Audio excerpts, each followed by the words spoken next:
Okay, in this video, I'm going to take you through some tips and hints for your shapes, and I'm going to be starting with a rectangular prism. So for the most part, a rectangular prism is pretty straightforward.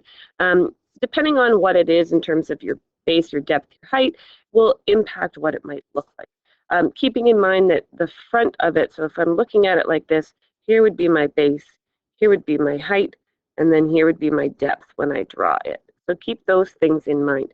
The biggest thing to think about is making sure that what would this look like if I unfolded the shape? And it might also help you to draw in these pieces. I don't know, it's up to you.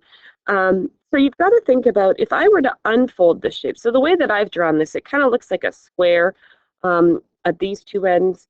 The top and the bottom, and then the left and the right are thinner rectangles, and the front and the back are fatter rectangles. So you might think about like, actually, I'm going to go back here for 1 second. So picture your square with a sort of taller, fatter rectangle.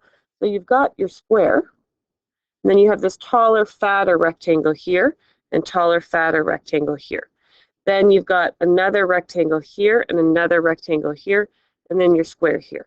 Now I haven't drawn that great because it kind of looks like these four rectangles are the same, whereas in my picture, I would say this front one is definitely fatter. So that means that this isn't really a square, it's just kind of how I've drawn it. So maybe if it isn't really a square, you've got something like this, and then you've got one that's taller and fatter, and then you've got two that come off, and I'm running out of space, so I'm also not drawing that one very well. So let me go and try again, and let me start with something a little bit smaller there so that I've got space.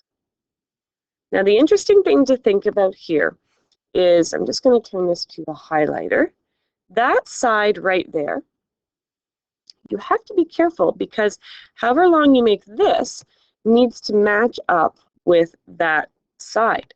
So this is one of the hardest parts when you're drawing out these shapes, is making sure what sides would fold together, what shapes are the same, where does it match up, and thinking about that. So really thinking about, for example, if I were to fold this up, this piece here is actually going to end up folding up and matching with that piece.